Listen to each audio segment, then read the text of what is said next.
After a brutal night shift, I stepped quietly into the house and froze. My husband and my mother-in-law were dragging my own mother, dressed only in her nightgown, toward the front door. "Get out, now! My mother is going to live here!" my husband roared. I didn't say a single word. I simply pulled out my phone and dialed my father's number. 15 minutes later, my husband and my mother-in-law were being loaded into an ambulance. Before that moment of reckoning arrived, however, I had to live through the nightmare. Aaliyah Hawthorne climbed the 3 flights of stairs, barely lifting her feet. Her night shift at the Detroit baking company plant had been hellish. The mixer on line 2 had broken down, and as the lead production technologist, she'd had to sprint between departments, manually stabilizing the processes. Her head was pounding, her back ached, and her vision swam. All she wanted was to collapse into bed, pull the blanket up to her chin, and sleep until noon. It was exactly 6 o'clock in the morning. The hallway smelled of damp concrete and someone's greasy bacon. She fumbled for her keys, yearning for silence. But there was no silence. Noise, crashing sounds like furniture being moved, and a high-pitched, piercing shriek were coming from behind her own door. Aaliyah put the key in the lock, but it was already unlatched. She shoved the heavy metal door open and froze in the doorway, unable to draw a breath. In the narrow hallway, something was happening that her brain refused to process as reality. Her husband, Derek Kemp, and his mother, Beverly Kemp, were dragging a person across the floor. It was Celeste, Aaliyah's mother. She was wearing only her worn flannel nightgown, covered in tiny floral print. Celeste, small and frail, after recovering from the flu over the winter, tried to grip the bathroom doorframe with her weakening fingers, but Derek mercilessly pried her hands away. "Get out, you old hag!" Derek yelled, his face red with effort, and it seemed some sort of wild, drunken exhilaration. "I said, out!" Beverly, a heavy-set woman whose hair was carefully set even at this hour, was kicking at several bags already strewn on the landing. From an unzipped suitcase tumbled Celeste's medications, a blood pressure cuff, and a stack of old family photographs. "Stop fighting!" Beverly hissed, grabbing Celeste's shoulder and yanking. "Free up the space! I'm going to live here now, not you, you freeloader!" Celeste wasn't screaming. She was only whimpering softly, looking up at her daughter with eyes wide with horror. There was so much helplessness in that look that something broke inside Aaliyah. A cold rage, heavy as a tombstone, crushed her exhaustion. Derek noticed his wife. He paused for a second, but he wasn't scared. On the contrary, his lips stretched into a twisted smirk. "Look who the cat dragged in, the breadwinner," he spat. "Take your mama and both of you get lost. I told you my patience would run out." He tugged Celeste toward the exit again. Her mother cried out in pain. Aaliyah didn't scream. She didn't ask. Why or how could you? She simply stepped backward onto the landing and slammed the front door shut in front of his face, leaving them locked inside. The deadbolt clicked. She turned the key twice, locking them in from the outside. With shaking fingers, she pulled out her phone. The phone rang for an eternity, though in reality only 3 seconds passed. "Yeah, Laura?" Her father's voice was husky with sleep. "Daddy?" she said in a flat, dead voice. "You need to come now. Derek and his mother are throwing Mama out of the apartment. They're hitting her." "On my way," Clarence replied curtly, and hung up. Aaliyah leaned her back against the cold wall of the hallway. Muffled thuds and Derek's screams, as he realized he was trapped, came from behind the door. He pounded on the door with his fists, demanding to be let out. A neighbor from the floor below cautiously opened her door and peeked out, but seeing Aaliyah's face, she quickly retreated. Clarence lived 3 blocks over. He was retired, but 30 years of working heavy equipment and his natural strength hadn't disappeared. 7 minutes later, Aaliyah heard the apartment building door slam downstairs. Heavy steps on the stairs sounded like the approach of doom. Her father appeared on the landing. He had hastily thrown a jacket over his houseclothes. His face, usually kind and good-natured, was now a mask of stone. "Open it up," he growled. Aaliyah turned the key. The moment the door flew open, Derek, standing right behind it, tried to lunge at his father-in-law with his fists. It was a mistake. Clarence didn't even slow down. He simply intercepted his son-in-law's arm in the air and with one short, precise movement, slammed him into the concrete hallway wall. There was a dull thud of a body hitting masonry and the sound of crumbling plaster. Derek slid down, gasping for air. His eyes were bulging. Beverly, who was trying to shove Celeste out through the open doorway, shrieked. Clarence stepped toward her. He didn't hit the woman. No, he simply grabbed her by the collar of her shirt, like a naughty kitten, and forcefully shoved her away from Celeste toward the kitchen. Beverly stumbled into a cabinet, dramatically threw up her hands, and crashed onto the floor. "Murder! They're killing me!" she wailed so loud it hurt Aaliyah's ears. "Somebody help! They're killing an old woman! My heart! Oh, my heart!" She grabbed her chest, rolling her eyes. Derek, who had recovered slightly but was still sitting on the floor, joined the performance. "Call the police!" he screamed toward the open door, where a crowd of curious neighbors had gathered. "Bandits broke into our home!" Meanwhile, Aaliyah rushed to her mother. Celeste was sitting on the floor, clutching a crumpled blanket, weeping silently. A violent shiver racked her thin body. Aaliyah hugged her, feeling her mother's heart flutter wildly. "An ambulance!" Beverly shrieked, rolling on the floor. "I'm dying!" One of the neighbors actually called the emergency services. Sirens wailed frighteningly fast in the courtyard. 2 paramedics and a police unit entered the apartment. The medics immediately split up. One went to Celeste, whom Aaliyah was trying to sit up on a stool. The second reluctantly bent over Beverly, who was groaning as if she were being gutted. Derek, seeing the police officer, instantly transformed. He struggled to stand, clutching his ribs, and put on the most suffering expression possible. "Officer," he addressed the young, scowling patrolman. "You need to document this assault. This man." He jabbed a finger at Clarence, who stood silently by the wall, arms crossed over his chest. "Broke into my apartment and assaulted me and my elderly mother. This is an attack." Clarence just gave his son-in-law a heavy stare, which made Derek involuntarily take a step back. Aaliyah stood up. She was shaking, but her voice was steady. "That's a lie," she said, looking the officer directly in the eye. "I came home from my night shift and found them throwing my mother out into the street. This is my apartment. My father was defending us. Get these people out of here." The officer sighed tiredly. Family disputes like this were routine for him. He pulled out his tablet. "Names?" he asked, not looking at anyone. "Aaliyah Hawthorne," she replied. "This is my husband, Derek Kemp. The apartment belongs to us. And who is that?"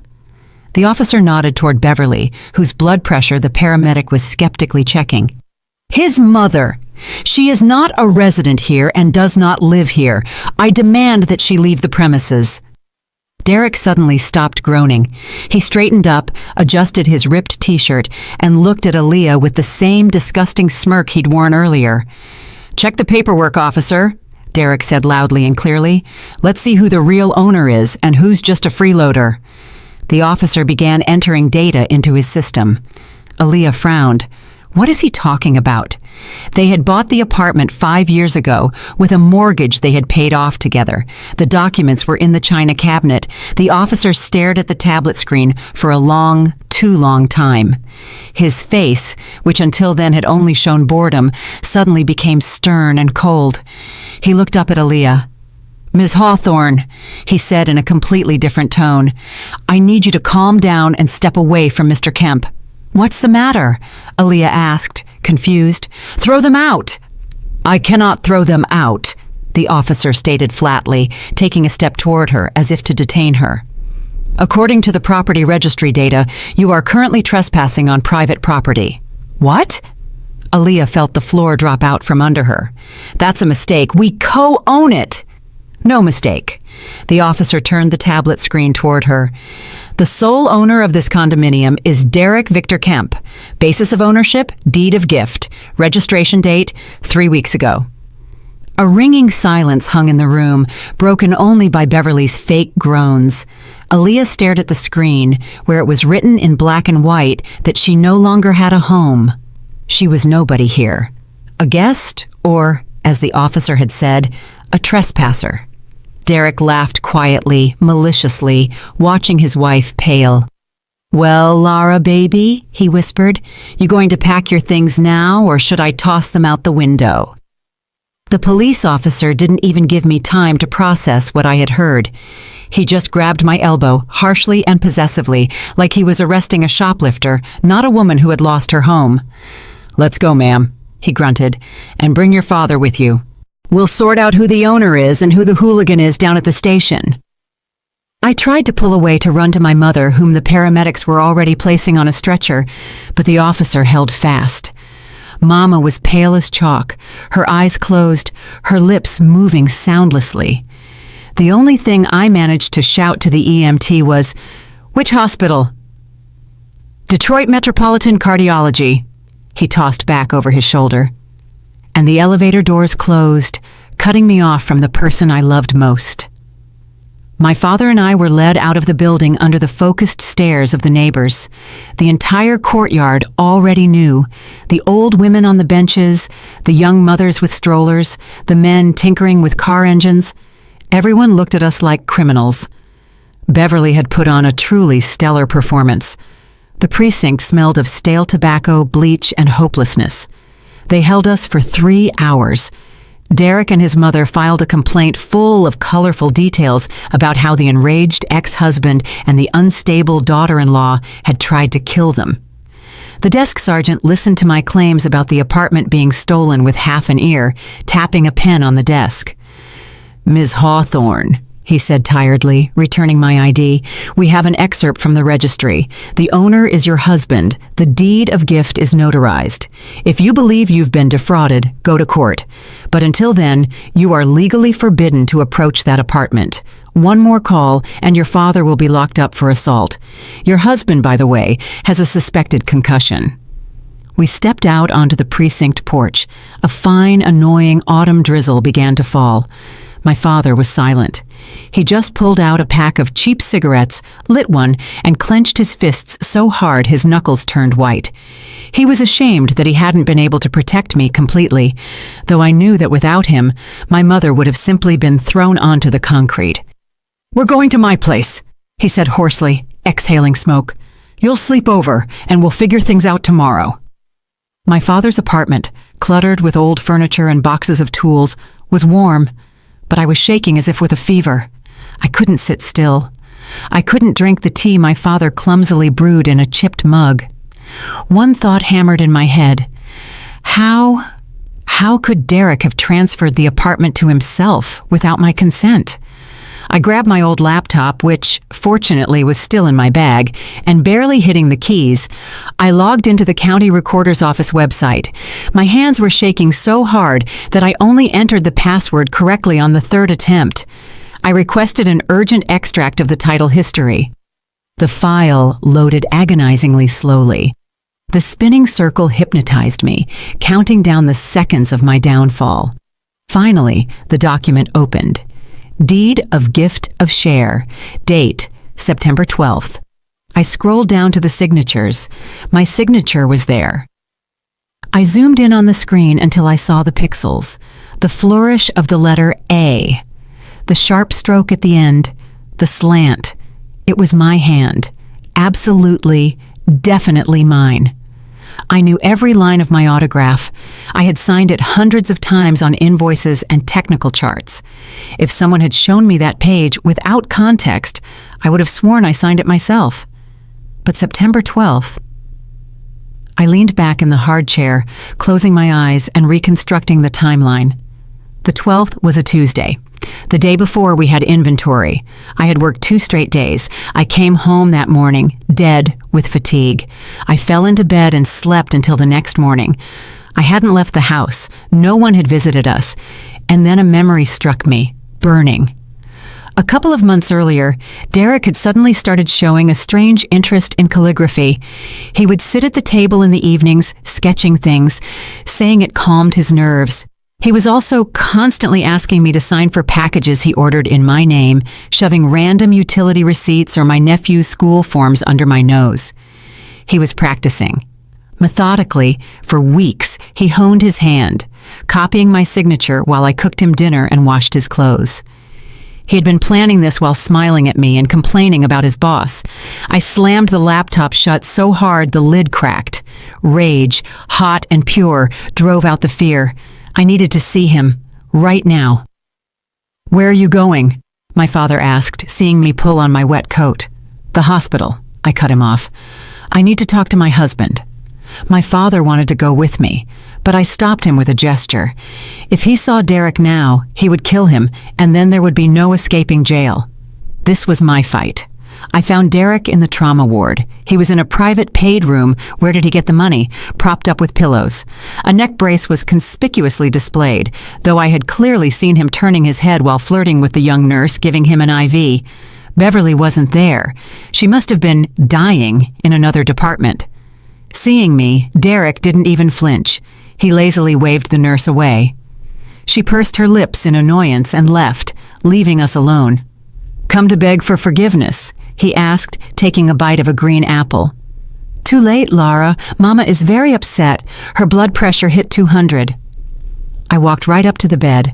I wanted to claw at his throat, but I kept my hands in my pockets, gripping my fists so tightly my nails dug into my palms.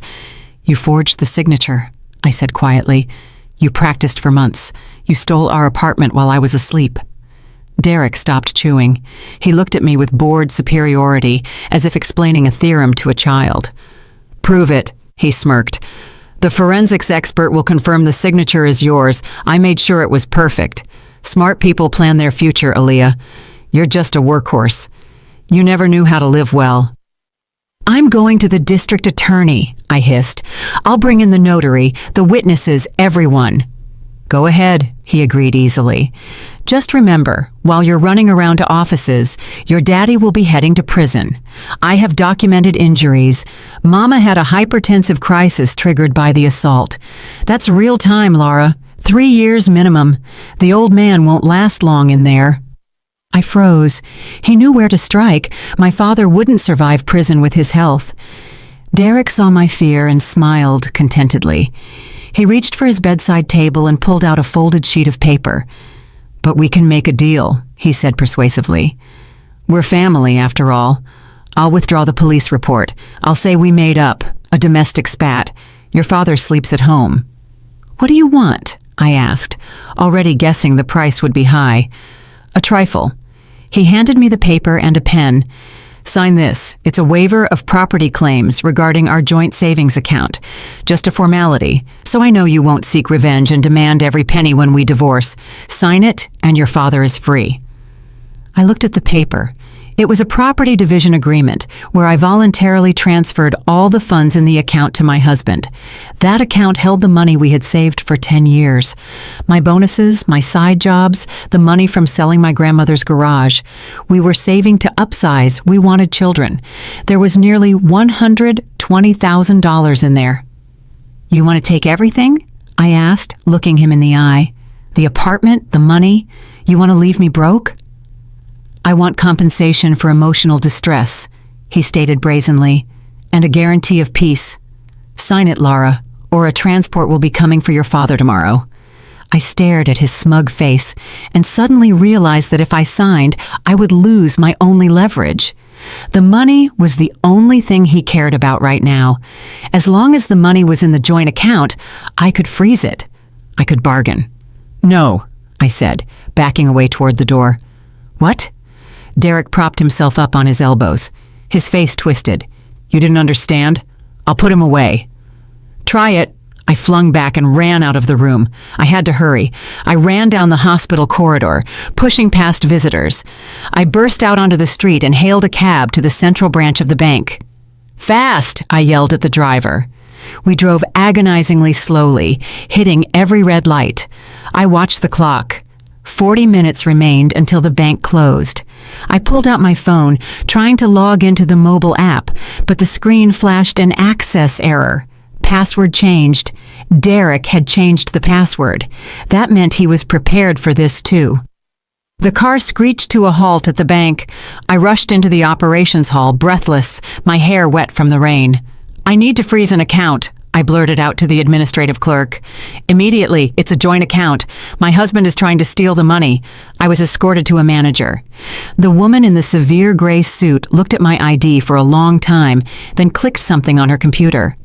Her face remained impassive, which frightened me more than anything. "Aaliyah Hawthorne," she finally said, turning the monitor toward me. "I cannot freeze the funds." "Why?"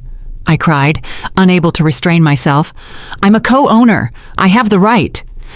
"Because there is nothing to freeze," the manager answered calmly.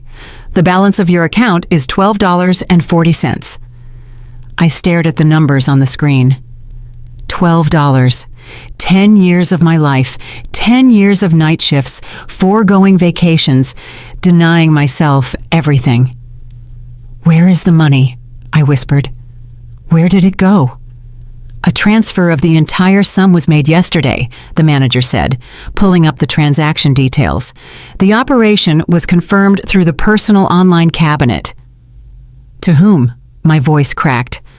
"The recipient is Elite Housing LLC.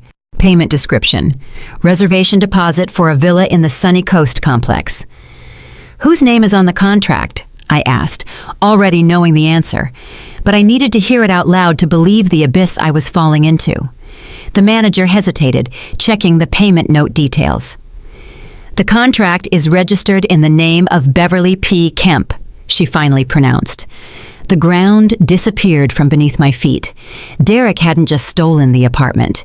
He had drained all our savings to buy a luxury property for his mother. He wasn't blackmailing me to get the money. He had already spent it. He wanted my signature, so I couldn't sue him for theft. I walked out of the bank into the cold evening. I had no home, no money, and no husband. I had only rage, which now burned not like a bonfire, but like a cold, deadly flame. I stood in the rain for 1 minute, letting the cold water cool my burning face. The tears were gone. All that remained was calculation. Cold, malicious, mathematical calculation. First, I didn't drive to my father's place, but to work. The plant operated 24 hours a day, and there, in the logistics department, was Brenda, a woman who knew everyone and everything in this city. I needed the name of the notary. The property extract listed the name Tanisha Kemp. Tanisha Kemp? Brenda adjusted her glasses, peering at the monitor. "That's your mother-in-law's niece, Angela's daughter. I remember her. She got drunk at your wedding and danced on a table. Her office is in the industrial park behind the old marketplace. It's a dump. No respectable people go there." The puzzle clicked. Of course, her own people. I took a cab to the outskirts. Tanisha's office was in the basement of a shabby 5-story building between a pawn shop and a liquor store. The notary public sign was crooked, with one letter burned out. I walked in without knocking. The waiting area was empty, except for a secretary painting her nails with a noxious pink polish.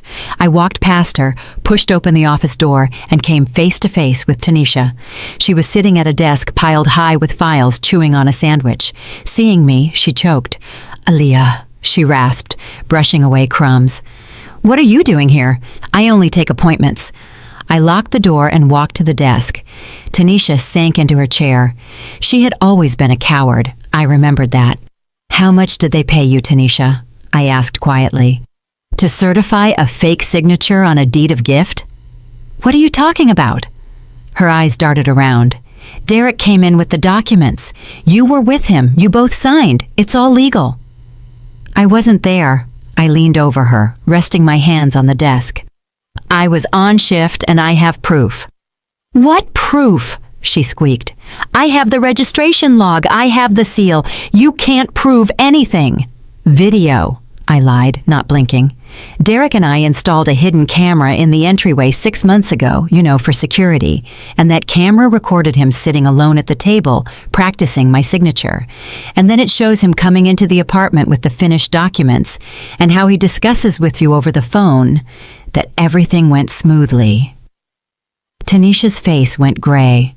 The bluff was crude, but in her world, the fear of prison was stronger than logic. "That's illegal recording," she stammered, her voice shaking. "The court won't accept it." "The court might not accept it." I lowered my voice to a whisper. "But the district attorney will be very interested. I'm driving there right now, Tanisha, with the flash drive. If you don't write a confession right now, you're going to jail for large-scale fraud committed with a group. That's up to 10 years. She started hyperventilating. Her hand shook so much she dropped her pen. I didn't know anything," she cried. "Aunt Beverly said it was a surprise, that you wanted to refinance to pay less taxes. I just helped family." "Write it," I ordered. "No!" She suddenly jumped up. "Get out! I won't write anything. You're bluffing. If you had a video, you would be at the precinct right now, not here. Get out of here, or I'll call security." She pressed a button under the desk. I realized I had pushed too hard. Tanisha was stupid, but her survival instinct worked. I turned and walked out, slamming the door. I didn't get a confession, but I saw her fear. She was rattled, and that meant she would make a mistake. When I got back to the plant, another blow awaited me. At the security gate, the guard didn't smile at me as usual, but avoided eye contact. "Ms. Hawthorne, the director wants to see you," he muttered. The director's office was stuffy. Mr. Wallace, a somber man who always valued my professionalism, now looked at me with undisguised annoyance. "Have a seat, Hawthorne." He tossed a tablet onto the desk. "Explain this to me." The screen displayed a video from the local Anonymous Rants social media page. In the video, Beverly, with a bandaged head and dramatically drawn bruises under her eyes, stood in the middle of our courtyard, broadcasting to some sympathetic neighbor's phone camera. "Beaten, robbed, thrown out into the street," she sobbed, pointing a finger at my apartment windows. "That's Aaliyah, the technologist from the baking plant. She puts on a good face, but she's an alcoholic and a sadist.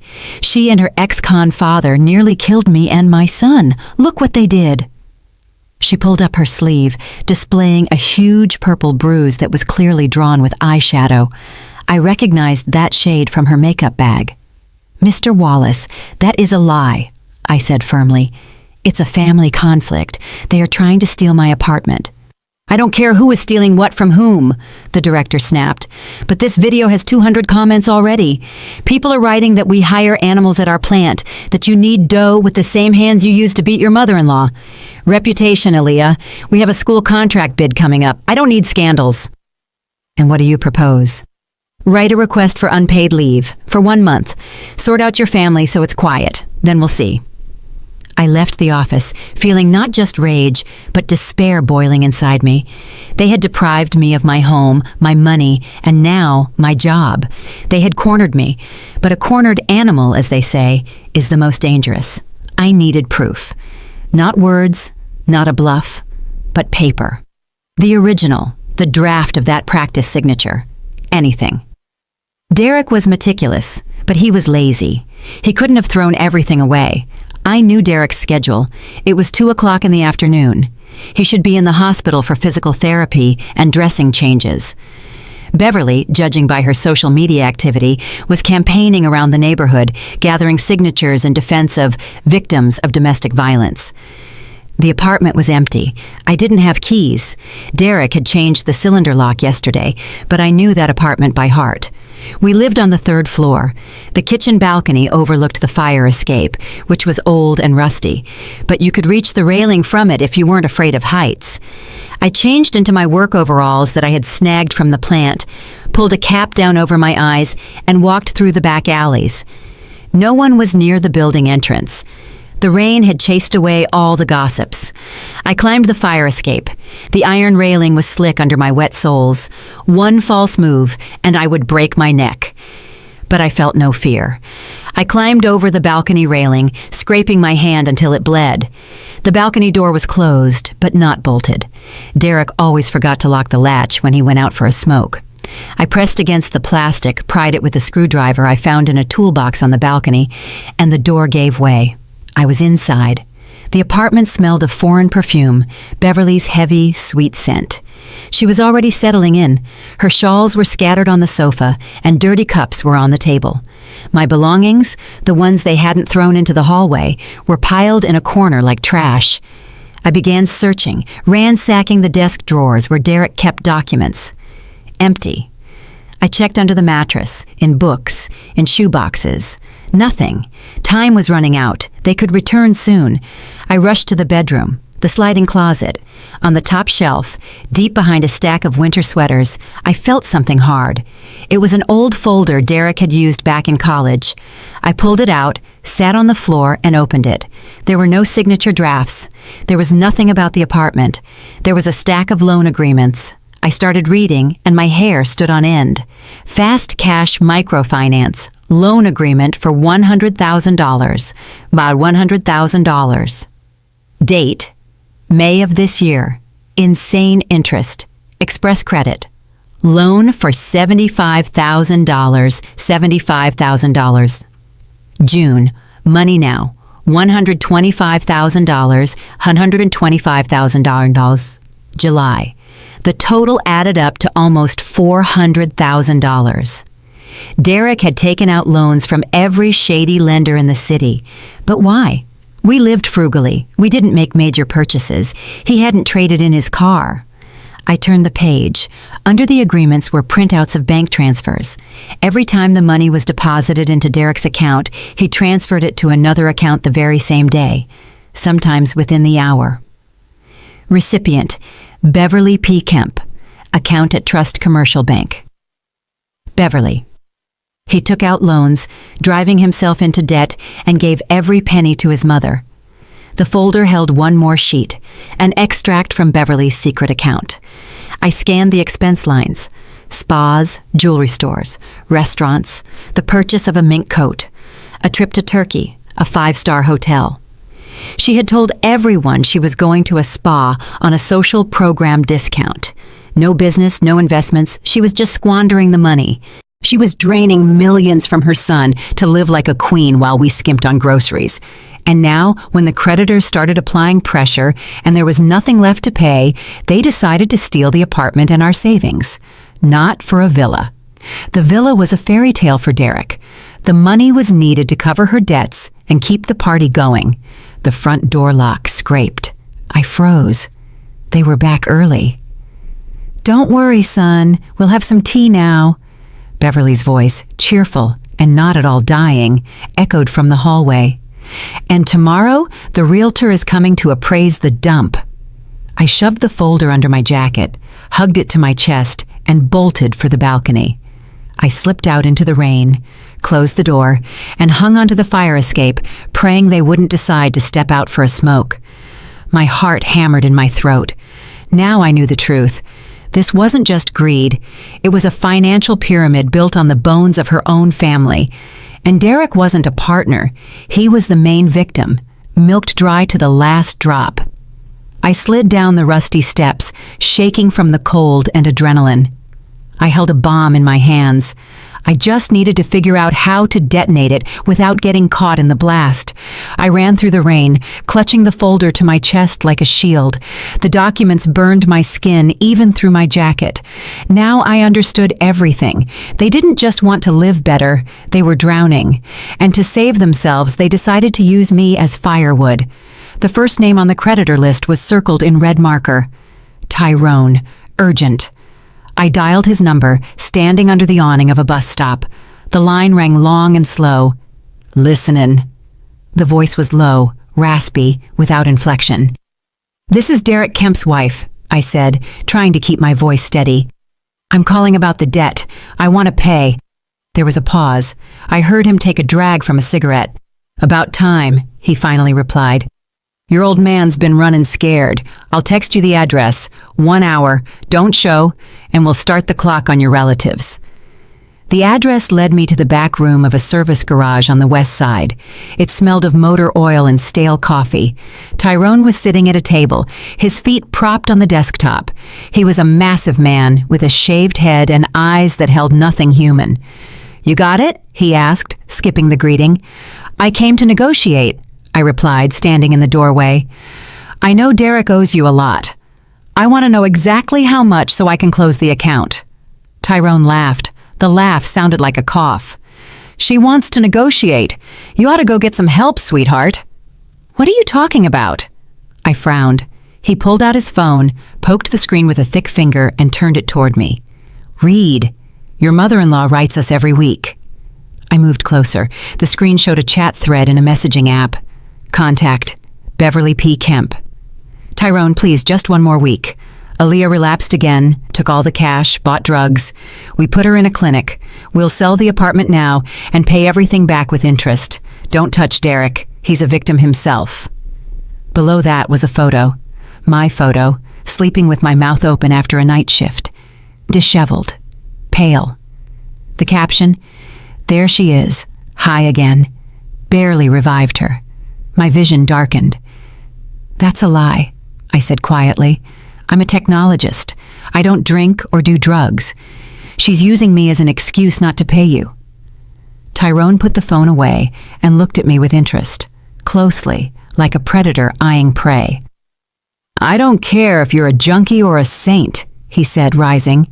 He was huge, blocking the light from the lamp. I want my money. 300,000 plus penalties, 400,000 total. You have until tomorrow evening. No cash, and we're coming for your mother. We know the hospital address. He stepped toward me, and I retreated, hitting my back against the door. You understand me? He loomed over me. Tomorrow. I shot out of the garage like a cork. I was shaking with disgust and fear. Beverly wasn't just stealing. She was creating a reputation for me as a finished drug addict so that nobody, not even loan sharks, would believe me. I had to see Derek immediately. I had to open his eyes. He was an idiot, but he was a coward. If he saw that his mother had set him up in front of the loan sharks, that she was spending the money on herself and not on business, he would break. He would betray her to save his own skin. I knew he was back home.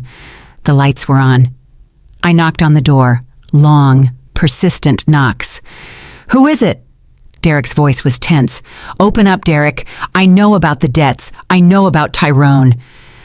The lock clicked. The door opened a crack on the security chain. His face, pale, his eyes darting, appeared in the gap.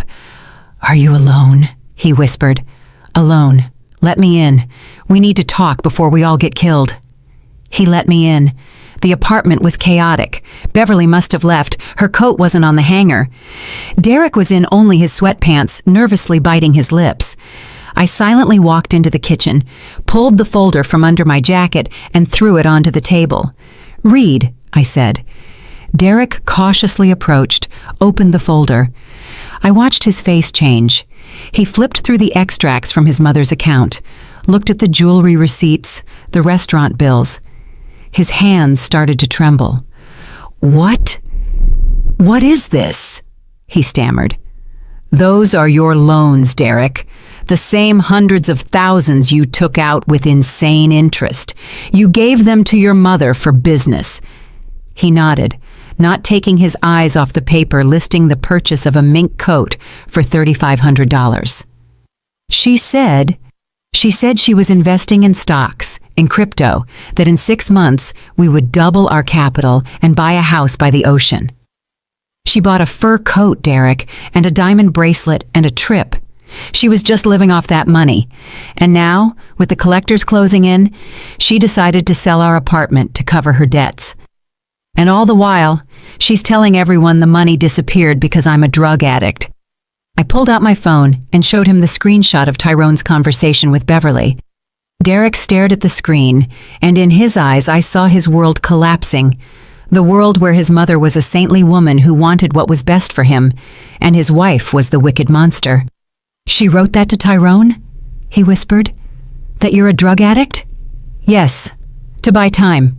She set up me and you. Tyrone said if he doesn't get the money tomorrow, they're going to the hospital for my mother. Derek slumped into a chair, burying his face in his hands. He began to rock back and forth. God, oh my God, she promised. She swore. Derek, I sat opposite him, taking his hand. We can still fix this. Go to the police, tell them the truth, that the signature was forged under duress, that your mother forced you. We'll get the apartment back, sell it ourselves, and pay off the debts. I'll help you get out of this, but you have to turn her in right now." He looked up at me. There were tears in his eyes. He looked like a beaten dog looking for its owner. I believed I had reached him. I believed he would stand up and go with me. "Lara," his voice trembled, "you'll really help me?" "Yes, we're family, Derek. No matter what, just tell the truth." He wiped his nose on his sleeve, sniffled, and then suddenly twitched, and his face changed. The tears dried instantly. His lips stretched into that familiar, twisted smirk. "Family," he repeated, tasting the word. "You were always so naive, Lara. You think I didn't know what she was spending the money on?" I snatched my hand away as if burned. "What?" I knew. He leaned back in the chair, looking at me defiantly. "Well, maybe not about the fur coat, but I knew there was no business. Mama just wanted to live nicely. She deserved it, you understand? She worked her fingers to the bone her whole life, just like you. I wanted to give her that life." "Are you an idiot?" I gasped. "They're going to kill us over the debt." "They won't kill us," he smirked, and the smirk was scarier than a scream. "The debt is gone." "How is it gone?" Tyrone said. "Tyrone is a flunky. He doesn't know what I did this morning while you were running around to notaries." Derek stood up, walked to the window, and looked out. "I sold the apartment, Lara. At 10 o'clock this morning, an emergency buyout. The price was below market, but they paid cash immediately. They covered my debt with Tyrone and the others, a direct transfer. So I'm clean, and Mama's clean." "But..." I looked around the kitchen. "We live here. This was my home." "Was your home," he cut me off harshly. "Now it's the property of Guarantee Real Estate Agency. And you know what the funny part is? By contract, the apartment must be vacated of all residents and belongings within 24 hours. He turned to me, and in his eyes I saw not remorse, but triumph. The triumph of a weak man who had finally hurt someone. "The new owners move in tomorrow morning, Lara, with a renovation crew. So, unless you want your underwear thrown out the window, I suggest you start packing right now. And me? I'm moving in with Mama. She rented a nice 2-bedroom downtown with the rest of the money." He walked to the door and flung it open. "Get out of here and take your rags with you. The clock is ticking." I stood in the middle of the kitchen, looking at the man I had lived with for 10 years and realized this wasn't my husband. This was my enemy. And this enemy had just burned the bridge, leaving me on an island that would sink tomorrow. I didn't start packing my things. I didn't cry. I simply walked out, slamming the door so hard that plaster rained from the ceiling. I had less than 12 hours to gather an army. By 8 o'clock the next morning, I was standing outside the apartment building with my father and mother. Celeste had been discharged against medical advice. She was weak, but upon learning that our home had been sold to loan sharks, she got out of the hospital bed and said, "I will lie down on the ground, but I won't let them in." She sat on a bench, wrapped in a knitted shawl, while Clarence stood beside her, looking like an enraged bear. He held a tire iron in his hands. A black SUV with tinted windows pulled up to the building. 3 men got out. They were not realtors or a happy young family. They were the same collectors, only now they were the owners. Leather jackets, shaved heads, proprietary strides. One of them carried a new front door, still wrapped in plastic. "Well, tenants, clear the premises," the leader yelled, spitting on the asphalt. "Time's up." They moved toward the entrance. My father stepped forward, blocking their path with his broad back. "No one is coming in here," he boomed. "That sale is illegal. There's an investigation underway." "Old man, move aside. Don't make trouble," the loan shark smirked. "We have the paperwork, the deed, and you just have complaints." He tried to push my father, but Clarence stood firm as a rock. The thug swore and motioned to his men. A scuffle broke out. My father fought them off with the tire iron, preventing them from reaching the intercom. My mother screamed. Neighbors, as if on cue, stuck their heads out of their windows. Some were filming on their phones. Others were simply watching, chewing on toast. For them, it was free entertainment. "Laura, call the police!" my father shouted, shoving one of the attackers back. I had already called, but when the patrol car arrived, the officers didn't even intervene. "Citizens, this is a civil dispute," the sergeant said lazily, looking at the documents the thug handed him. "These people have the right of ownership, and you," he nodded at us, "are preventing the lawful owners from accessing the dwelling. Clear the way, or you'll be coming with us." Feeling supported by the authorities, the thugs pushed my father aside. They went into the building and started heading upstairs. The sound of a drill echoed from above. They were boring out the locks. I stood below, feeling utterly helpless. My home was being cracked open like a can, and then I saw a cab. A yellow taxi was parked slightly away in the shadow of the trees. The rear window was slightly lowered, and a familiar face peered out. Beverly. She was wearing dark sunglasses, clutching a plump purse to her chest. She was watching. She wanted to make sure we were thrown out before leaving with the remaining money. The rage that had been building inside me for the last 24 hours exploded. I forgot about the police, the thugs, and everything else. I only saw her, the spider who had spun this web. I sprinted toward the taxi. Beverly saw me. Her eyes widened. She shrieked at the driver, "Go! Drive!" But the driver hesitated. I reached the cab. I yanked open the back door and grabbed her by the collar of her expensive coat. "Get out, you witch!" I screamed, dragging her from the car. "Get out and tell these people the truth!"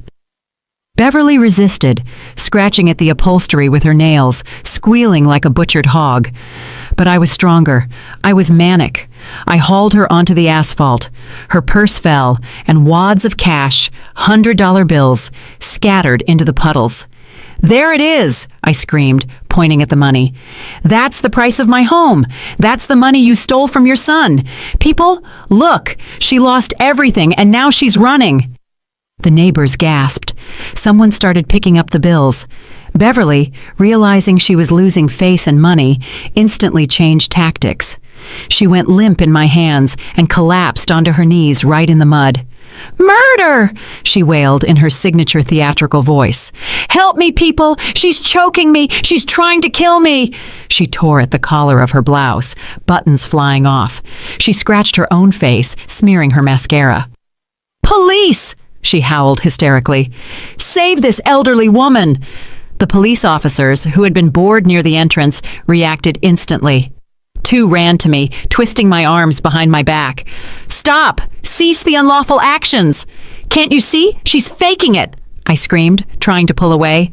"That's my money! She's the thief!" "Get her in the car," the sergeant commanded. "Assault on an elderly person. Disorderly conduct. Book her fully." I was shoved into the back of the patrol car. Through the cage, I saw Beverly, who had miraculously stopped dying, crawling on the asphalt, hastily collecting the wet bills and stuffing them back into her purse.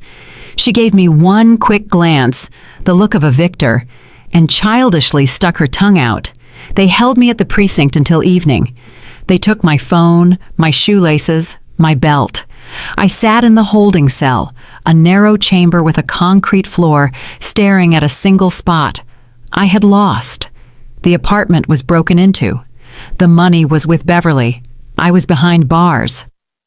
3 hours later, the lock rattled. "Hawthorne, out," the duty officer said. "The detective wants to see you." I was led into an office. A young detective with tired eyes sat at the desk. A thick file lay before him. "Have a seat, Aaliyah Hawthorne," he said dryly. "You have an interesting situation." "I just wanted to get what was mine," I began. "She stole—" "Hold on a second about the theft," he cut me off. "This is a more serious matter. Beverly P. Kemp has filed a complaint against you." "For assault?"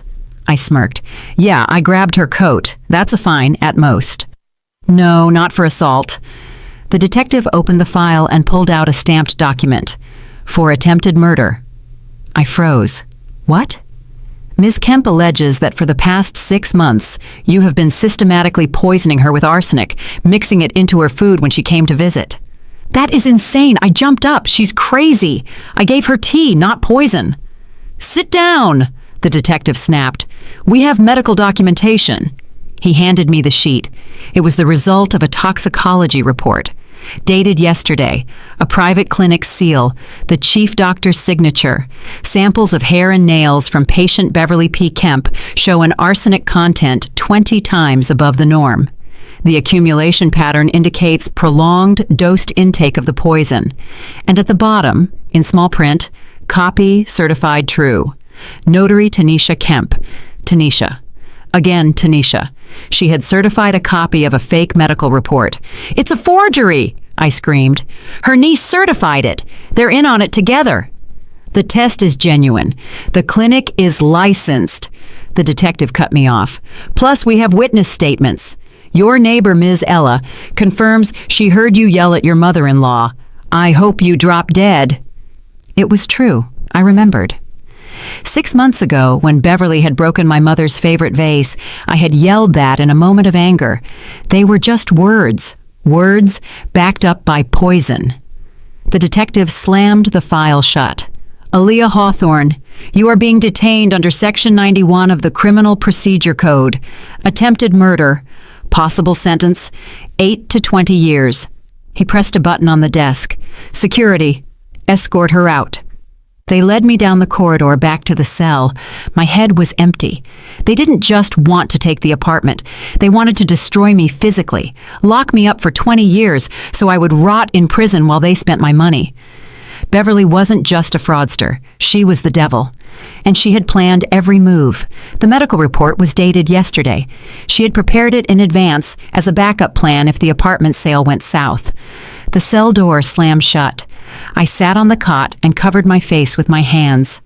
I was in a trap with no exit. The next morning I was released on bail. My father sold his garage and his old Ford Ranger truck to raise the required amount.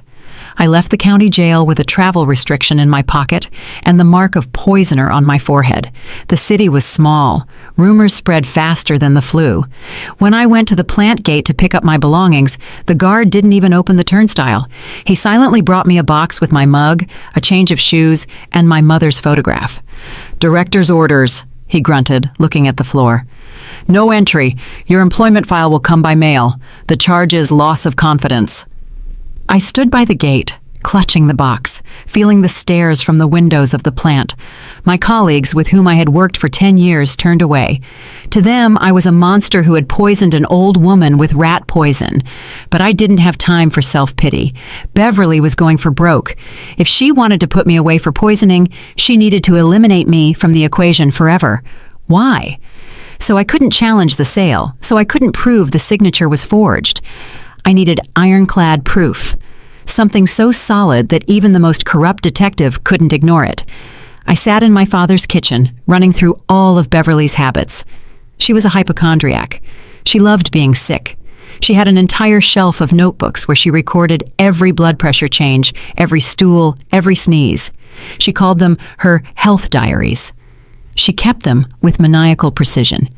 If she really was poisoning herself with arsenic to frame me, it had to be in that diary. She couldn't not record the symptoms. Or she might have recorded something else, something she was hiding. The diaries were in the apartment. Beverly had moved her things there even before I was kicked out. I had seen the stack of vinyl-covered notebooks on the bedside table in the bedroom when I was searching for the documents. "Dad, I need to get into the apartment," I said. Clarence stopped peeling potatoes. "Are you crazy? The thugs are there. They'll lock you up for violating bail. If I don't find that diary, I'll be locked up anyway. For 20 years. Dad, it's the only chance." My father was silent, looking at the knife in his hands. Then he nodded. "What's the plan?" The plan was simple and brazen. That evening, we drove up to our former home. My father's old Dodge Dart sedan, which he hadn't yet handed over to the buyer, was parked in the courtyard. "Go," I said, pulling up my hood. Clarence walked to the car and kicked the tire. The alarm shrieked loudly, tearing through the quiet courtyard. Lights came on in the third-floor window. The curtain twitched. Clarence waited a minute, pretended to fiddle with the lock, and turned the alarm off. Silence. But as soon as the light in the window went out, he kicked the tire again. The siren wailed once more. After 5 minutes of this concert, the window flew open. One of the new owners, the one with the shaved head, leaned out. "Hey, old man!" he yelled. "Shut off that noise, or I'm coming down and I'll shut you off. It's broken!" Clarence threw up his hands, continuing to pull on the car door handle, provoking new wails from the siren. "The damn thing is stuck!" Derek also came to the window. He was there too, apparently to pick up belongings or just to serve his new masters. They were both leaning out, cursing. This was my chance. While they were looking into the courtyard, I skirted the building and went to the fire escape. Miss Ella, the neighbor from the second floor, was smoking on her balcony. Seeing me, she was startled at first, but I put a finger to my lips. "Miss Ella, help me," I whispered. "I need to get up there. They're trying to kill my mother." Miss Ella had known me since I was a baby. She hated noise, thugs, and injustice. She silently pushed an old stepladder to the edge of the balcony so I could more easily reach the next landing. "Go on, baby," she whispered. "Show them." I climbed to the third floor. The balcony door was closed, but I knew the lock was flimsy. I pulled out a thin metal ruler, slid it into the crack. Click. I slid inside. The apartment was dark. Only the light from the street lamps fell onto the floor. I could hear the voices of the thug and Derek coming from the living room. They were still arguing with my father through the window. I tiptoed into the bedroom. There it was, the bedside table, a stack of notebooks. I grabbed the top one, Health Journal, 2023. I opened it at random. March 12th, BP 140/90. Took Corvalol. Derek was acting strange, wanted to go to a job interview, had to give him a vitamin. Calmed down in 30 minutes, went to sleep. Overslept the interview. Good. He doesn't need to work. He needs to listen to his mother. I felt cold all over. A vitamin. I flipped further. April 5th. Tyrone came, demanding interest. Derek was nervous, wanted to tell Aaliyah. Gave him a double dose of the evening medication. He became docile. Signed a new loan agreement without even reading it. Said his head felt cloudy. That's how it should be. May 20th. Aaliyah started to suspect something, asking why Derek was so sluggish, told her it was depression, slipped Derek powder number 4 in his tea. He forgot my name, signed a draft of a deed of gift for the car. His hand was shaking, but I held it steady. I flipped through the pages, trembling. This wasn't a hypochondriac's diary, it was a jailer's report. Beverly wasn't just manipulating Derek psychologically, she was poisoning him. She was systematically dosing her own son with powerful tranquilizers and antipsychotics to suppress his will, cause apathy, memory loss, and confusion. The cloudy head Derek had been complaining about for the last year, his drowsiness, his indifference, his willingness to sign any paper. It wasn't his character, it was chemistry. She had turned him into a vegetable, so he wouldn't ask questions when she was saddling him with hundreds of thousands of dollars in debt. I tucked the diary into the waistband of my jeans. I needed to leave, but then I heard footsteps in the hallway. "Hey, Icky," the thug's voice was close. "Gonna hit the head. You go check what your old lady forgot in the bedroom. Seemed like the light was on." Derek was walking toward the bedroom. I lunged for the closet, but was too late. The door opened, and my husband's silhouette appeared in the doorway. He flipped the switch. We froze, facing each other. Me, pressed against the wall with the diary in my waistband. Him, with an empty, vacant gaze in which recognition slowly dawned. "Lara," he mumbled. You here?" "Quiet." I stepped toward him. "Derek, listen to me." "You broke in." He backed away. "I'm calling." "No!" I grabbed his shoulders and shook him. "Look at me. Do you remember signing those loans? Do you remember signing the deed of gift?" I remember. He frowned, rubbing his temple. "Mama gave me tea, nice tea with herbs. Then I felt good, calm, and I signed. It wasn't tea, Derek. It was drugs." I pulled out the diary and opened the marked page. "Read this. Gave him a double dose. Became docile. Signed without reading." That's her handwriting, Derek. Your mother was giving you psychotropics so you would take out loans for her. You're not sick. You're poisoned. Derek stared at the notebook. He recognized his mother's handwriting. He read, his lips moving, repeating the words, Dose. Powder. Forgot. Something terrifying suddenly ignited in his usually cloudy eyes. Realization. She was doing that to me? He whispered. I thought my head hurt. I thought I was losing my mind. You're not losing your mind. She made you a puppet. The sound of flushing water echoed in the hallway. The thug was returning. Derek, I squeezed his arm. We have to leave right now, together. With this diary, we'll put her away and get the apartment back. But you have to come with me. He looked at the door, then at me. His face was contorted in a grimace of pain and fury. He remembered all those days he woke up and couldn't recall the previous evening. All those moments his mother lovingly stroked his head and brought him a cup of healing broth. Let's go, he breathed out. He grabbed my hand and pulled me not toward the door, but toward the balcony. Hey, who's in there? The thug yelled, entering the room. But we were already climbing over the railing. Derek, suddenly regaining his old agility, jumped onto the ladder first and caught me. We scrambled down the rusty steps while curses rained down from above. My father was waiting for us below. He had already started the engine. We flew into the car, and the dart screeched away, leaving behind the house that was no longer ours, but whose secret was now in our hands. We drove in silence for 20 minutes, weaving through the back alleys to make sure we weren't being followed. My father dropped us off at an old boiler house on the city's outskirts. It was a desolate, empty place. We could talk here. Derek sat on a concrete block, burying his face in his hands. He was shaking.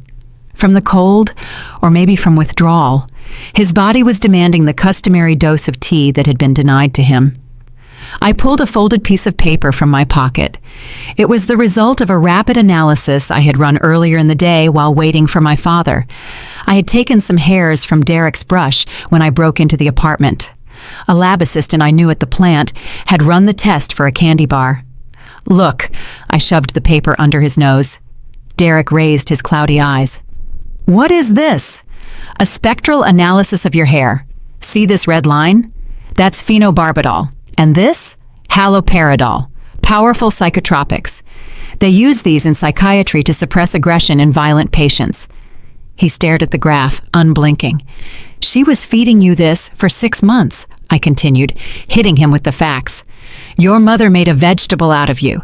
You weren't just tired, you were high. Every time you signed a loan, every time you screamed at my mother, it wasn't your will, it was chemistry. Derek snatched the paper, crumpled it in his fist, and suddenly howled. A low, terrifying sound, like a wounded animal. Mama, he rasped. My own mother.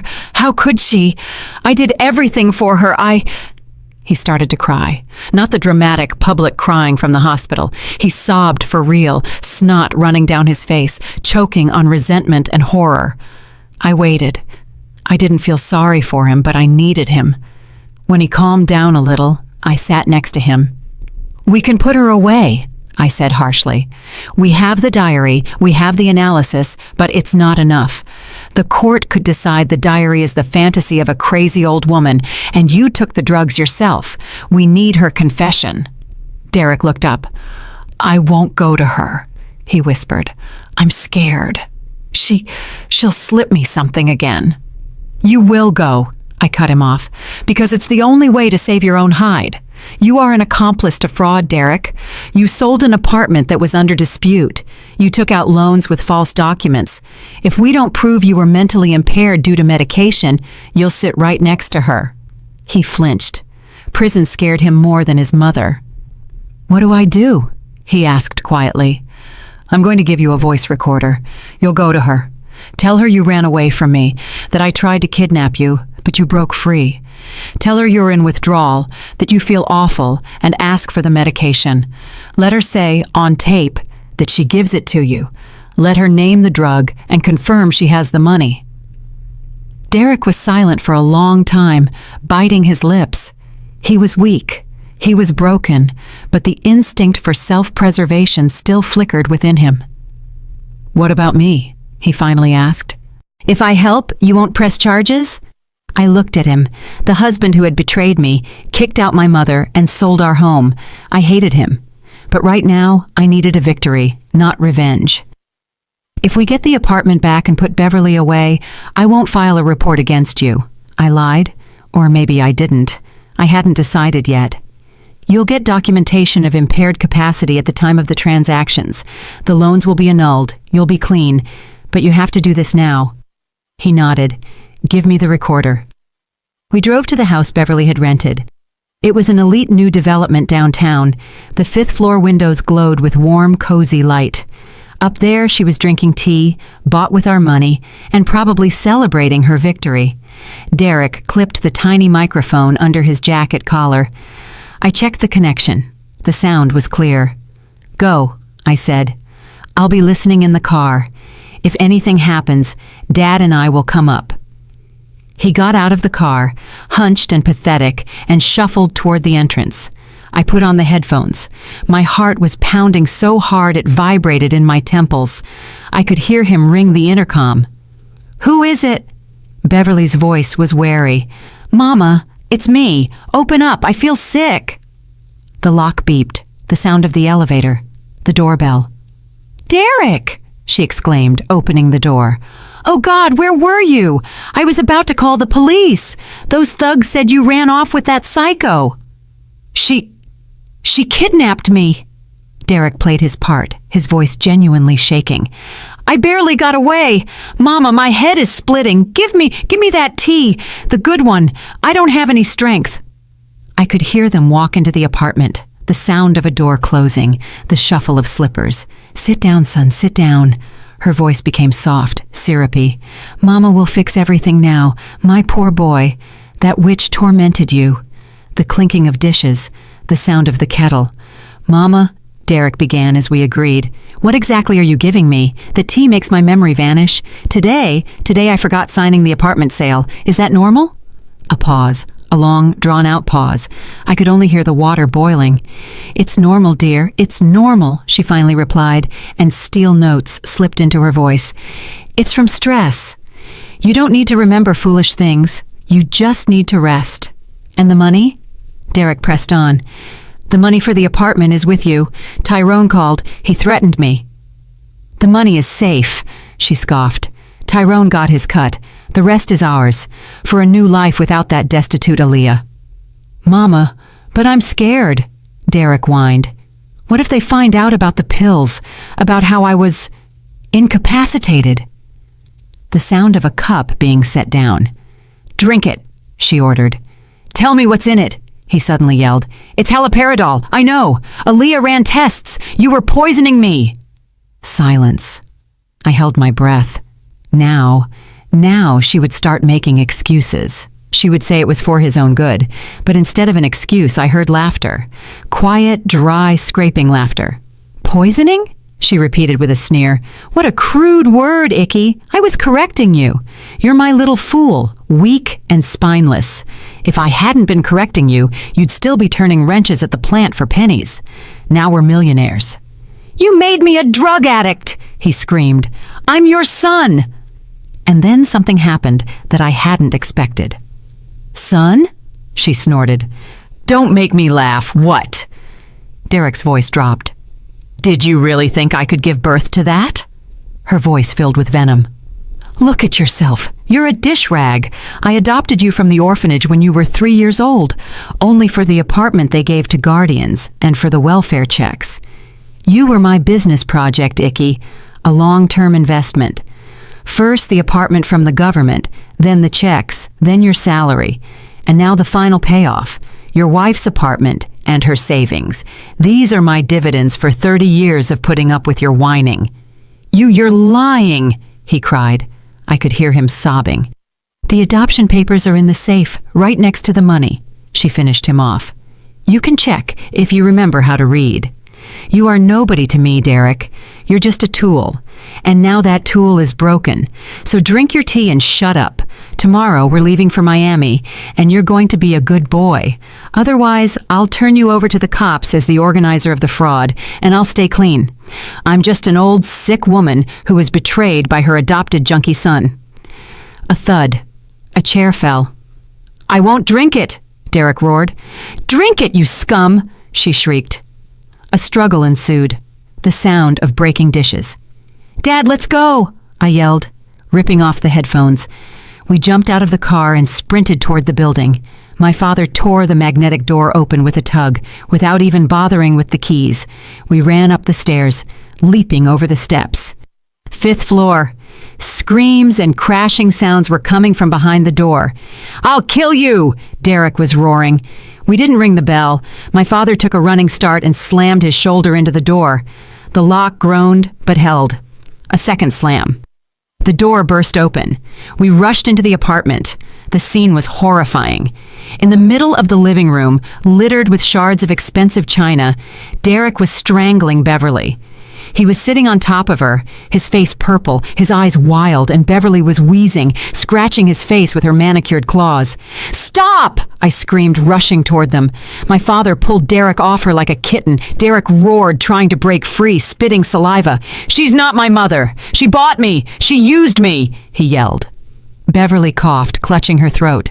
She looked at us, at me, at Clarence, at the crazed Derek, and then she suddenly smiled, a terrifying, triumphant smile. "Well, that's it," she rasped.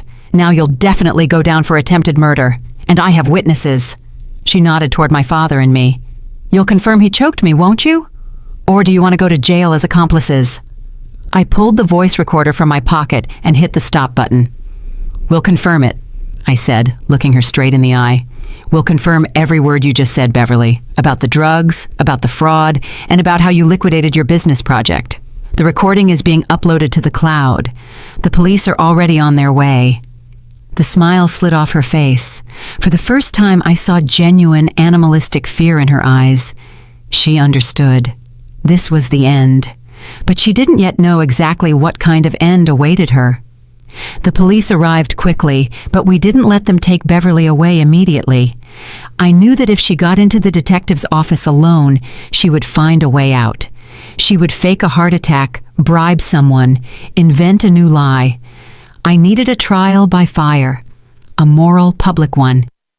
I made everyone go downstairs to our old apartment building. Beverly walked silently, flanked by my father and Derek, who looked at her with such hatred that the air around him seemed to melt. A crowd was already gathering by the entrance.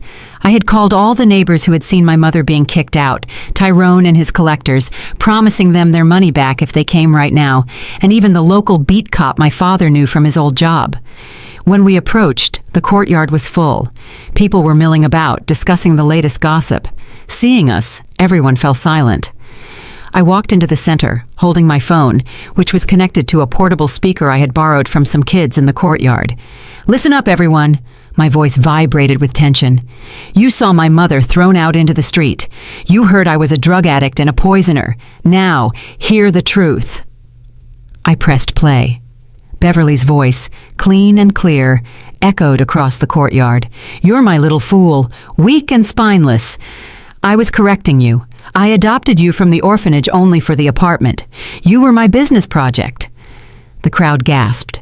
Ms. Ella crossed herself. The neighbors who had been whispering behind my back yesterday now covered their mouths with their hands. "Your wife's apartment and her savings. These are my dividends." I saw the change in people's faces. Contempt turned to shock. Beverly stood pale, but ramrod straight. She didn't drop her eyes. When the recording ended, a silence fell. A terrible, heavy silence. "It's edited!" Beverly suddenly shrieked. Her voice broke into a high-pitched sound. "It's AI! You can fake anything now! She made it all up to slander an honest woman!" "Honest?" Tyrone stepped forward. He stood by his SUV, arms crossed. Next to him were the new owners who had broken down our door yesterday. "You said the money went to your daughter-in-law's treatment," Tyrone growled. "But on the tape you say it's in your safe? I misspoke." Beverly started to back away. "Tyrone, we had an arrangement." "Arrangement canceled." One of the new owners cut in. He spat on the ground. "The apartment deal is void. If the kid was high on drugs when he signed, all the paperwork is fake. We don't get involved in messes like that. Give the money back, old woman." "I don't have it," she squealed. "In the safe," Derek reminded her. He stood next to me, looking at her with empty eyes. "She said the money is in the safe, along with the adoption papers." The crowd began to murmur loudly. Neighbors started shouting curses. "Thief! Witch! She poisoned a child!" Beverly looked around, cornered. There was no way out. Police on the left, thugs on the right, and angry neighbors straight ahead. And then she decided to play her last, dirtiest card. She reached into her handbag. The police officer twitched, reaching for his holster. But she pulled out a folded sheet of paper. "Wait!" she screamed, waving the paper. "You don't know everything. I kept silent because I was afraid, but now I'll speak." The crowd quieted. "It's not me." She jabbed a finger toward my mother, who was sitting on the bench, supported by my father. "It's her, Celeste. She planned everything." "What?" I staggered. "Are you crazy? Here's the IOU." Beverly triumphantly shook the paper. "Celeste Hawthorne borrowed $500,000 from me a year ago. She lost it all gambling.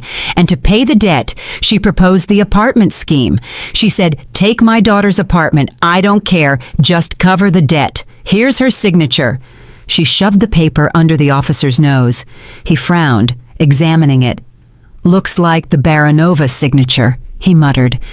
Everyone turned to my mother. Celeste turned so pale she was almost transparent. She clutched her heart. I never," she whispered. "Oh God, why?" "She's lying," Beverly cried. "She's an old gambling addict. The whole neighborhood knows. She blackmailed me. I was forced to play along to save the family from her creditors." For a second, doubt hung in the air.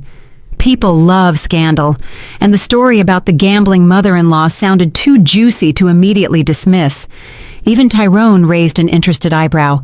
I felt the ground slipping away. Would she really wriggle out of this? Would she twist everything upside down again? If they started checking the IOU now, it would drag on for months, and it would kill my mother right here on this bench. And then my father, Clarence, who had been standing silently like a rock behind my mother this whole time, stepped forward and pulled out his old flip phone. "You wore me out, Bev," he said calmly, but his voice cut through the noise of the crowd. "Oh, you wore me out." He pressed a couple of buttons and turned on the speakerphone. Beverly's voice spilled out of the speaker, but it wasn't Derek's recording. It was a phone conversation. "Yeah, Tanisha, everything is going according to plan. That fool Celeste won't even realize she's been set up. I found her old recipe notebook, copied the signature. We'll draft an IOU for $500,000. If Aaliyah starts digging, I'll pin everything on her mama. Who's going to believe a sick old school teacher? And I'll be the victim of circumstance." Beverly froze, mouth open. The paper with the fake IOU fluttered from her hands and slowly landed in the mud. "You?" she gasped. "Where?" "I called you a week ago, remember?" My father chuckled. "I asked when you were going to pay back the loan for the garage you borrowed from me. You cursed me out, and I turned on the recorder and forgot to turn it off. And you old fool, didn't hang up. And you babbled with your niece for 30 minutes while I listened." The crowd erupted. Now no one had any doubt. Neighbors began to chant, "Jail, jail!" Beverly backed away. She bumped her back against Tyrone's SUV. He slowly, with a crunch, stretched his neck. "Well, Ms. Kemp," the police officer said, pulling out handcuffs. "Looks like the show is over. Let's go." Beverly jerked, trying to run, but Tyrone lazily stuck out his foot, and she stumbled, falling directly into a puddle. This time, no one believed she was sick. They lifted her roughly and snapped the handcuffs on. She raised her head. Her hairdo was ruined. Her mascara ran, turning her face into a horror movie clown mask. She glared at everyone with a crazy look. "You'll all regret this," she hissed. "I'm a sick woman. They can't send me to prison. I have a doctor's note." "We'll check the note," the officer replied coldly, ushering her and the notary toward the car. The car with the flashing lights was seen off with applause. I went to my mother. She was crying, burying her face in my father's shoulder. "It's over, Mama," I said, hugging them both. "It's all over." But I was wrong. The hardest part was still ahead. We had to clear the ruins our life had become. The next 2 weeks passed in a blur, but it wasn't a fog of fear. It was the haze of endless paperwork. The investigation moved at a speed I had never seen. Apparently, the case had become high profile. The video of the courthouse-style trial in the courtyard had garnered hundreds of thousands of views, and it was impossible to cover it up. Beverly was locked up in county jail. That same night, she was charged with 5 counts: large-scale fraud, forgery of documents, intentional infliction of bodily harm, illegal trafficking of potent substances, and slander. The list was so long that the prosecutor took 10 minutes to read it. Tanisha broke down at the very first interrogation. Just as I thought, cowardice defeated family loyalty. She gave up her aunt completely in exchange for a plea bargain. She told everything about the fake power of attorney, the bogus medical reports, and how Beverly had planned to put me in prison to take over the apartment without interference. The apartment sales contract was annulled by the court in record time. The new owners didn't even resist. They took their money from the evidence locker, the same cash that had spilled from Beverly's purse, and disappeared, wishing me luck as a parting gesture. Apparently, even thugs have some kind of code of honor, or they simply didn't want trouble with such a sensational case. The keys to the apartment were mine again. I stood in the entryway of my home. Everything was in place. The furniture, the wallpaper, even the scent of my favorite laundry conditioner still lingered in the air. But I felt empty. This house was no longer mine. It was contaminated. This is where Beverly poisoned Derek. This is where they dragged my mother across the floor. Here, every corner screamed of betrayal. I couldn't live here. I couldn't sleep in the bedroom where my husband was turned into a vegetable. I couldn't drink tea in the kitchen where my murder was planned. The decision came instantly. I put the apartment up for sale. I didn't inflate the price. I wanted to sell fast. A buyer was found in 3 days, a young couple.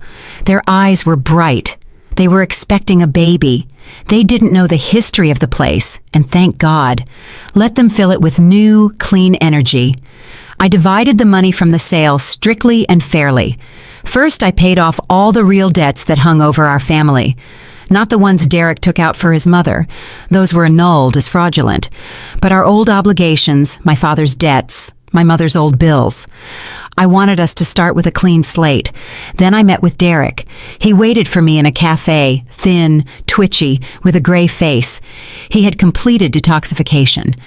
The pills were out of his system, but his soul remained scarred. He looked at me like a beaten dog.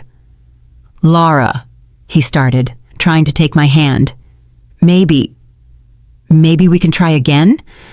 It wasn't my fault. I was sick. I'll fix everything." I pulled my hand away. "No, Derek, you were sick. That's true. But you were weak even before the pills. You allowed her to do this. You betrayed us not when you signed the papers, but when you chose the easy way out, when you decided your mother was more important than your wife." I put an envelope on the table. "Here is $15,000. That's your share. Consider it severance for 10 years of marriage. That's all." He stared at the envelope. "Where am I going to live?" "Wherever you want. You're a grown man, Derek. You have hands and feet. Go work. But I don't want to see you in this city again. If I do, the conversation will be short." He took the envelope. Silently, he didn't even say thank you. He got up and walked away, hunched over. I watched him go and felt nothing but relief. I had cut out the gangrene, painful but necessary to live on. With the remaining money, I bought a house. Not an apartment, but a house. A small, brick one with a porch and a quarter-acre lot. Most importantly, it stood right next to my father's property. We simply removed part of the fence, uniting the lots into one big family yard. 2 months passed. It was a warm autumn day, one of those when the sun shines softly, saying goodbye before winter. We were sitting on the new porch. It smelled of apples and freshly planed wood. My mother, rosy-cheeked and rejuvenated, was puttering in the flower bed. She was planting tulips for spring. There was no longer that old-age frailty in her movements that there had been in the apartment. The earth heals. Freedom heals. My father was fixing the porch steps, hammering away. That sound, rhythmic and confident, was the best music. He was the head of the family again, strong and needed. I poured tea into new mugs. The phone on the table buzzed. It was Mr. Wallace, the plant director. "Aaliyah Hawthorne." His voice was unusually fawning. "Good afternoon. How's the vacation?" "Fine," I replied dryly. "Listen. There's a thing. Everything has stopped without you. The new technologists are clumsy idiots. God forgive me. The waste is terrible. The losses are huge. We were thinking, maybe you'll come back." "I was fired, remember?" I reminded him. "Fired?" He chuckled nervously. "That was a misunderstanding. We annulled everything, tore up the order. We're waiting for you, and not as a technologist. You'll be assistant director of production. The salary is 1.5 times higher. Private office. You're iron-willed, Aaliyah. We need people like you. You'll restore order." I smiled, looking at my mother, who was waving at me with a dirt-smudged glove. "I'll think about it, Mr. Wallace, but my conditions will be non-negotiable. We'll see you Monday." I hung up. Life was getting better, a life I had fought tooth and nail for. Rumors about Derek reached me. Someone saw him at the train station, boarding a northbound train. They say he signed up for a roughneck job on a drilling rig. That's where he belongs. The cold will knock the nonsense out of his head quickly. Maybe he'll become a man, or maybe he'll perish. That was no longer my concern. My phone pinged again. A notification from the city news channel. Breaking news. Case of the Black Widow sent to trial. I opened the article. A photo of Beverly behind bars in the courtroom. She looked terrible, aged 10 years. Her hair gray, her face distorted. I scanned the text. The accused, Beverly P. Kemp, has been declared mentally competent and will stand trial. However, the proceedings will be held in a special manner. According to county jail doctors, the defendant suffered an ischemic stroke due to stress. Her life is not in danger, but the consequences are irreversible. I read the last line and froze. Ms. Kemp has complete vocal cord paralysis. Speech is absent. Doctors claim she will never regain the ability to speak. I put the phone down and looked up at the sky. The woman who destroyed lives with her poisonous tongue. The woman who lied, slandered, and manipulated words like a juggler handles knives. The woman whose voice was her main weapon. Now, she would be silent. She would sit in a cage, listen to the verdict, listen to the curses of the people she defrauded, listen to the silence of the prison cell, and she would not be able to say a single word in her defense. She wouldn't even be able to call for help. That was worse than any sentence. That was the highest justice. "Lara," my mother called, "come look at this bulb I found. It's huge." "Coming, Mama," I yelled back. I stood up, took a deep breath of the autumn air, and walked toward the garden. Winter was ahead, but I knew we would survive it, because now we stood on our own land, and no one, you hear, no one would ever dare to move us again. If you liked my story and want to hear more, go ahead and subscribe to my channel. If you'd like to support me, you can do it through Super Thanks. It would mean a lot. In the comments, tell me which city you're watching from and what time it is, so I can see how far my story reaches. I've added 2 more life stories on the screen just for you. Click one now, and let's keep spending time together. Much love. See you soon.